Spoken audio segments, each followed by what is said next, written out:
It's sort of shocking that a series of left-wing riots around the nation followed by a right-wing riot at our Capitol building haven't caused much self-reflection among the policymakers in Washington. It's convenient to think this is just some tiny group of crazies or this is all going to blow over. We have been thinking that way for years now. It's not true. Our once great country is in a huge slide. Too many fellow citizens are hurting. Too many communities around the country are shells of their former vibrant selves. All this is a screaming wake-up call for change, yet we don't have any serious efforts underway to reform our system. The most telling data point on the January 6th Capitol riots was published this week by the Washington Post. Nearly 60% of the people charged with crimes in the riots had a history of serious financial troubles, including bad debts, bankruptcies, unpaid taxes, evictions and foreclosures. Many of these people were once responsible professionals, and few had violent criminal backgrounds. What happened? That seems like the question we should all be asking, but nobody is. Trump supporters clash with police and security forces as people try to storm the U.S. Capitol on January 6, 2021 in Washington, D.C. Photo by Brent Stirton / Getty Images. In the aftermath of the horrible events that day, the media has focused intently on the QAnon conspiracy theory and the role of groups such as the Proud Boys. Those are worthy pursuits, but they are not actually the central challenge we face as a country. We have always had extremists of various persuasions, and we always will. The real question is why so many normal Americans are buying in. That question likely comes down to economics. When people feel like they have lost out economically, and especially when they feel like their future opportunities are limited, they lose faith in our system. That's clearly what we are facing now. But it's a lot easier for the media and those in power to pin the whole thing on QAnon craziness, and that's what they are doing. A New York Times investigation into court records found only 13 rioters with clear ties to QAnon. That means economic hardship was 5 times more prevalent than QAnon affiliation among those arrested at the Capitol. We are chasing for the easy answer because the real problem is too difficult to address. What to do about the economic bifurcation of our country is a hard question. Our capitalist system has produced amazing growth and a standard of living that is still head and shoulders above most of the world. We have also enjoyed a multi-decade period of relative peace and tranquility that is rare by historical standards.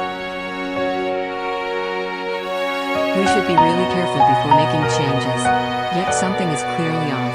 Our system is no longer working for huge swaths of our country. Our corporate elite are thriving like never before, while a bunch of Americans are financially stagnant, or worse. It's just not sustainable. Washington, contrary to many people's beliefs, is full of a lot of very decent and talented people who try to do the right thing. With some exceptions, of course. The problem is Washington has collectively and increasingly grown out of touch with much of America. On the Republican side, especially, the side I know best, the general presumption has been that policies that benefit business are policies that benefit America. These policies generally promote economic growth by creating jobs and wealth. It's a sound idea. But what happens when large businesses become less American and more global?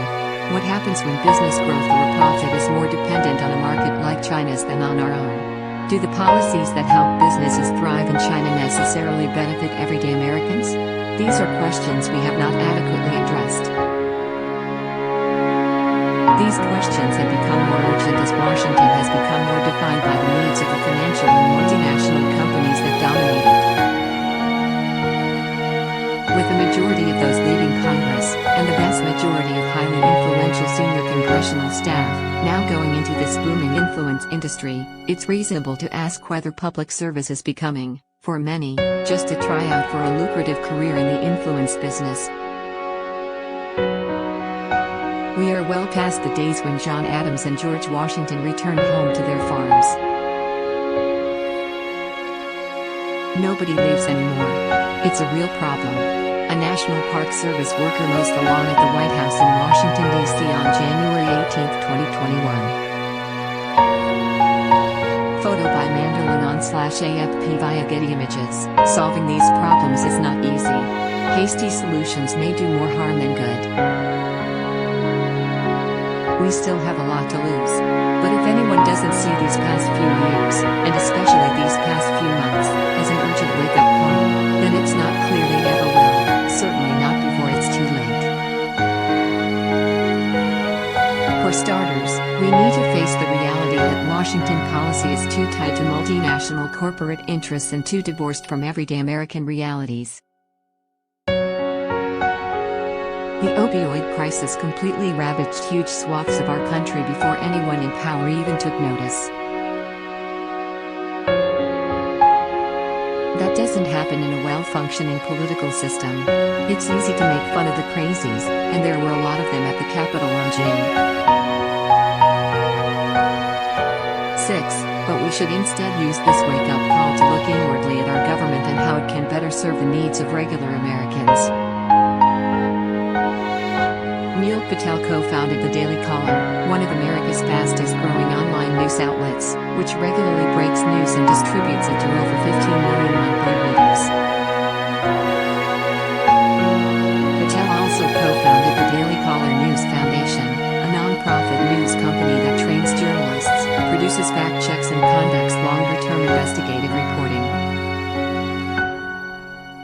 The Daily Caller News Foundation licenses its content free of charge to over 300 news outlets, reaching potentially hundreds of millions of people per month.